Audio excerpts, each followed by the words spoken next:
It is 2023, and this is our first Mojo Monday of the year. I'm excited, man. 2023. Can you believe it's here? No, It's here. It's gonna be an awesome year. Let's reflect real quick. I mean, we did a lot of mojos in 2022. Does any thought or special thing stick out in your head around what we covered last year, or why is this an important part of your week? I mean, we fired off probably 45 or 50, right? 50 at least. And, Yeah. The truth is it's an inspired part of our week, and it's something that really invigorates. And one of the big reasons it's so invigorating is that we do it for all the right reasons. It's unselfish. We want to give, and we want to contribute, and we want to add value and give a, boost to all the folks that are listening. But also at the same time, there's that whole givers get mentality that it's a real big part of my week. And, it changes the dynamic of how I view life and energy, and it's a propellant. And so that's last year, man. There was a lot of energy, a lot of chaos. And at the end of the day, man, I think it's a difference maker for me. And I know I've enjoyed it, having time with you as well each week to share. 100%. Honestly, one of the best ways to learn is to teach. Yeah. And, just going through these motivational concepts. One, I hope it inspires people, and two, it inspires me to be able to sit here and do that. So I'm super humble in that regard. So Rick, we've come up with 5 steps to win in 2023. Why is winning important? That's a great question. It's I think we were crafted and created by some source. And I feel like that source not only expects or hopes for our self-development, but almost requires it. I don't know a truly happy person that doesn't have some perspective around accomplishments and self-development. So winning really means becoming a better version of you in my book. Yeah. And then it comes down to how do you identify yourself and attach to goals that look like winning to make sure that the outcome is what you want it to be. 100%. And I think that's a great way to put it. I've just had, like, whether it's society needs to move forward, or a community needs to move forward, or a human being needs to move forward. That's what winning could be defined as. Yeah. Is moving forward into a better place, right? Yeah, and it's a personal conversation with yourself, and needs to be an honest, open conversation to allow the magic to happen. And so then we're going to talk about steps to execute once you've had that initial conversation. Yeah. So let's talk about this for a minute. We want to start off with some definitions. So the first definition is around dedication. And dedication is a noun, obviously. It's the quality of being dedicated or committed to a task or purpose. And then the second definition would be commitment, right? Which is the state or quality of being dedicated to a cause, activity, etc. It's a pledge, an undertaking, right? And there's a fun little motivational video that talks about the fable of the young son sitting at breakfast with his dad, and he says to his dad, "Hey, I'm trying to understand the difference between," I think the video uses contribution and commitment in school, and we're using dedication and commitment. And the dad says, "Well, son, look at your plate. There's bacon and eggs on the plate. Well, that chicken made a contribution or a dedication to your breakfast this morning, but that the pig made the commitment." And I realize that doesn't sit well with some people, but the analogy and the fable of it is, what does all in really mean? What does all in really mean for you, Rick? I mean, it's burning the boats, the proverbial, explorer that, if you're going to go in and live in a new place, and it's not having an excuse to go backwards or not to stay the course. So, when the explorer, the famous tale of burning the boats after landing in a foreign place. I think it was and Cortez. Man, that's commitment. Yeah. You don't have a backup plan. You don't have an option. You don't have, it's saying, I will do this, powered by a big why, and then not creating outlets or relief valves to backtrack and not do what you say you're going to do. Yeah. I mean, it's teaching our mind that there is no other option, right? Because our mind wants to find a way to swim out to the boats and escape. Our mind wants to find a way to not always go all in, because there's vulnerability in that, there's risk in that, there's pain in that, there's fear in that, right? All those emotions and things show up when you make that all in commitment. And in terms of all in, I think it's worthy of saying, like, you do have to make a decision. You have to choose all in, but you can't choose being all in on everything. You have to choose specific things to be all in on, because there's only so much of you can give all in towards. Yeah, why don't we touch on the idea of a New Year's resolution? I mean, I think everyone has big dreams and ideas. You wake up January 1 with this idea, and it's super common, of course. I'm going to do this differently, or this outcome is my mantra for the year. But for whatever reason, people often default on it. What's your take on the default and why resolutions are almost a running joke for, a few weeks, a few months, and then it's back to the old norm, which is basically swimming back to the boat and taking the easy path and the less risk, the risk oriented. Sure. What do you think? Well, the resolution is, it's easy to get to a place in your mind of making the decision, but you never actually put it in your heart. And I think that's really why New Year's resolutions fail, is until you actually do the heart check or the gut check or the motivation check or all those things. You're caught up in your head, and I can make some decisions in my head, but my heart doesn't want to follow through on it. That's right. The second half of that, though, it has to land in your heart, and then it has to land in your day planner, which is one of the steps, we're going to talk about in the 5 key steps to making sure that you're not just dedicated, but fully committed, and the boats are burned, and you're going to stay the course till you achieve that goal. Yeah. Well, let's go through the 5 steps. So step number 1 is to decide. And you've heard people talk about this for years, Rick, like the 4th part of the word side, CIDE, means actually to kill. And you can think about pesticide or homicide or all the different words that have the last 4 letters of CIDE. Decide means you got to kill all other options. That means you have to pick an option and get rid of all the other options. Tell me about decide and why that's so important. Well, in order, to decide is obviously to commit, but sometimes you have to say no to something to create the space to say yes to something else. I mean, that's what I hear you saying. It may mean having one big, audacious big goal versus 1,000 little goals that you get distracted by that are constantly weighing on you. It would mean prioritizing and making sure that the big rocks are taken care of first, and that it's honored, and that it's not only depicted in the decision, but it's published and it's omnipresent in your life. It's on a poster. Just like I was trying to determine my theme for the year, and it was live as if you were to die tomorrow, learn as if you were to live forever. And so there's a dichotomy there of perspective, and that one is like be super present, the others actually live like you've got this runway forever, and that if you're planting seeds that may not bear fruit for 30-40 years, what would that seed look like? And that's tricky, but first comes decision, and then behind it is the perspective that has to align. Yeah, so you got to make the decision first. The second thing you got to do is you got to create a plan, right? Got to have a plan. Tell me about that. Well, I mean, you've got to have, it starts with once you decide, by the way, deciding to me means having an outcome. That means, what does the end game look like? And then the plan has to support the steps required to achieving that.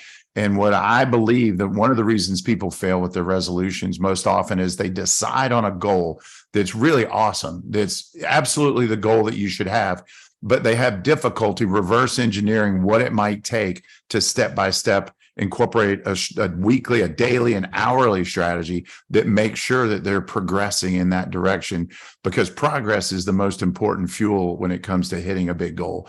You've got to feel progression and potential.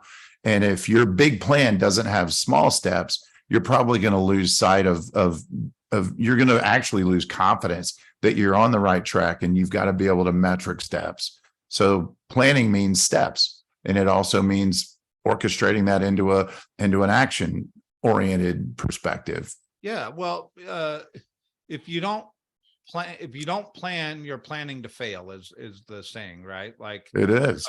failing to plan is actually planning to fail, is the way they say it. And the truth is it goes back to the New Year's resolution.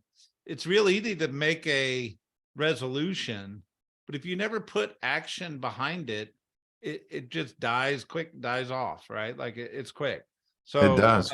getting that plan is really important. Plan is a lot like a blueprint. What's the blueprint for success? That if you were to build a house, you can't just show up with materials and build a house. You've got to, what's step 1, 2, 3, 4, 5? It's soils testing and grading and the foundation and then framing. And then you build on that. So whatever your big goal is, that desired outcome, what are the first 10 steps that get you going in the right direction? And by the way, you don't necessarily have to have every step nailed down, but you need the first, 5, 6, 7 are enough that there's momentum that keeps your heart thirsty, knowing that it's not only thirsting, but that there's the potential to arrive there. You don't give up on your goal because you're on the right path. There you go. So step 3, obviously, once you have a plan, is you got to go execute that plan, which means get into action. A lot of people, we all know the career student that is really good at writing a business plan, but never does anything with it, right? Like never actually puts it into action. So step 3 is not only have a great plan from step 2, but you got to go execute those steps. And I think, Rick, what you said was really brilliant in the sense of you got to have a really clear 4, 5, 6, 10 first steps, because the first steps is what gets you into momentum. It's what gets you into movement, right? Or motion.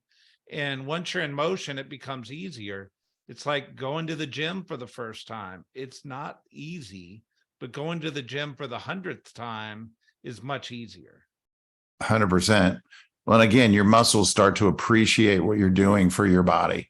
When you eat well, or you employ some version of intermittent fasting, or whatever it is that looks like a health plan, if it's health related, you've got to start somewhere. And you're right, the first step's often the hardest, but it's invigorating to know your subconscious brain is watching and listening, and it wants to feel integrity. And integrity is nothing more than having a positive thought about the outcome you want, and then actually physically taking action to support it.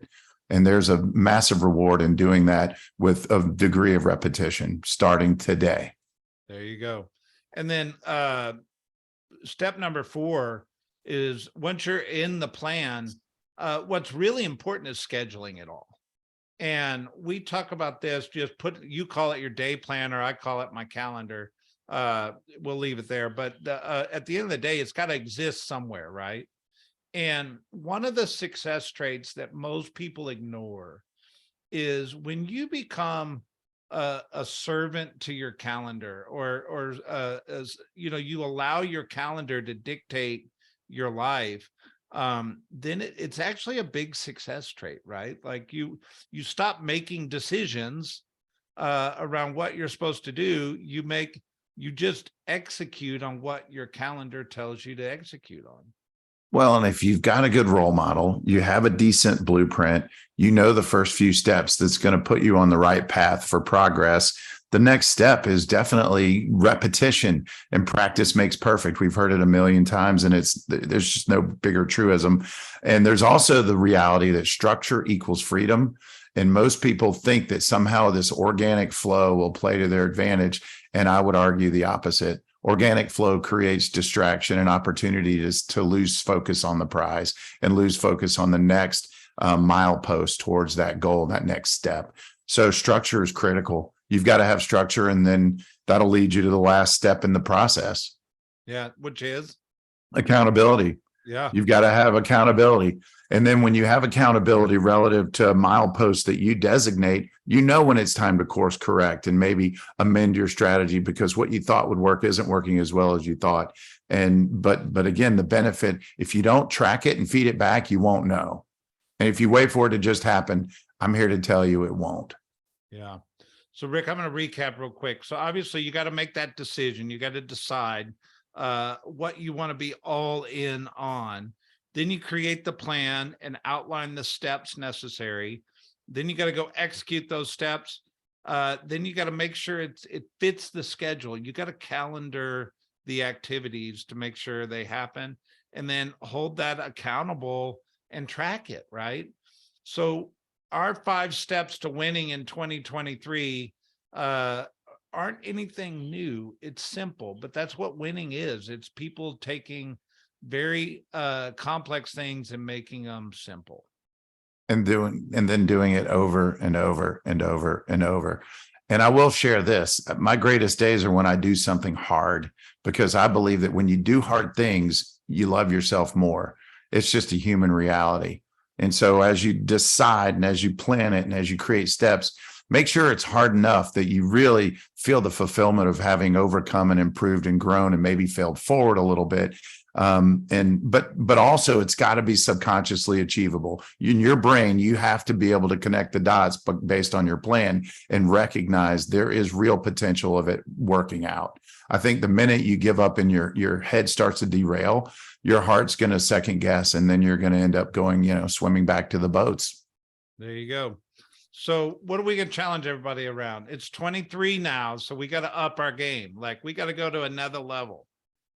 I'd say categorically keep it simple. That's the first challenge. And then make a decision, and then make sure you follow the steps. Once you decide, go through the 5 steps. What does the plan look like? What's the executable? How are you going to schedule it? And then the accountability piece. And one more reminder around accountability, your tribe's really important. Make sure that your environment is supportive and positive and feeds you energy, so that that could be the difference maker in this year's success. I love it. I love it. You've got. So what's your big one this year? Let's talk about ours. Yeah. You shared it earlier when we were having a discussion about this topic. Yeah. So it's not a New Year's resolution. It's actually a goal. I like it. My goal is I'm going to climb Mount Everest. But Rick, I'm not actually going to climb Mount Everest, so you don't need to go take out an insurance policy on the business. But people do die every year. I know. Yeah. People My do. plan is Mount Everest is 29,000 feet. So my plan is to track and do a cumulative total elevation gain, whether hiking or whatever I do, of 29,000 feet throughout the year of 2023. And I started breaking it down. Like, if you think about Stone Mountain, if I were to go climb Stone Mountain, or I was looking at some hiking trails, most of them are only 500 feet in elevation gain. Well, that means I got to do it 58 times in 2023. So it's not going to be easy. So I've got to decide. I've made my decision. I'm actually involved in my planning stage now. And then I got to go execute, right?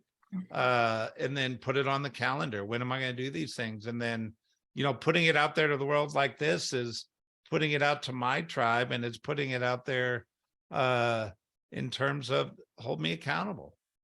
Right. Well, I'm here to support you in that. Yeah. And I think that's an awesome goal. And here's the other thing: the byproduct of that goal will be better health and an outdoor experience. And if you can incorporate other people into that, hike with your wife and with friends, and man, all of a sudden you can see the ripple effect of a goal. And it's more than just, the singular reality of climbing Mount Everest in your, in the sense that you are. So that's cool. Yeah. What about you? So for me, I'm releasing a book. I've got Stop Settling, finally, after many years of it's a labor of love, and it's at the printers now, and they tell me it'll be out. Literally, I'll have 10,000 physical copies available through a publishing deal that I struck, and through personal distribution. So that'll be out the end of the month, and so now I've got to execute the plan. So my goal, January. Well, it's going to be here in January, probably released in February, because Right. I've got some marketing check boxes to make, but I've got a plan. So back to, the decided outcome is 1, write a book, 2, produce the book, physical copies involved. And then the next piece is I want to sell 5,000 copies and put it on the bestseller list, not because of ego, but because I feel like there's merit in the content. And I'd love to get feedback from the universe that my life was a life worth living. And I think, that's the highest purpose, I think. And I feel it'll also pave the way to more conversations and connectivity to people, which is my love language for sure. So sell 5,000 copies is the short answer. The book's in hand and out February. I've got a publishing team. These are some of the steps involved. I've got to produce an audiobook in the next 30 days, which I'm going to read myself. I've got a website that's probably 75% finished with e-commerce elements attached. And then the last step is executing marketing around the website and then speaking and teaching and engagements. So 2023 is going to be a big year, but it's by decision and by, with a purposeful heart that I move forward with that endeavor. So and to be perfectly honest, I'm terrified. There's part of me that looks at this and goes, what if no one loves my book? What if no one benefits the way my intentions aren't fulfilled? And then I remind myself it's what I committed to do, and that's what I'm going to do, regardless of how the universe responds. Yeah. Well, Rick, I think it's amazing, and I'm excited to sit down and get a copy myself. So here's the reality: is choose hard, choose something big, make 23 your best year ever. We're here to help you. 5 simple steps, Rick. I love it. Yeah, man. If it's been done once, it can be done again. So find a great role model and reverse engineer success in your own voicing. If it's to be, why not me? That's one of my favorite mantras. And I would recommend you write it down. If it's to be, why not me? And so you can be, have, and do whatever you want if your heart and your head align and a strategy that's action focused supports it. 23. Mojo Mondays.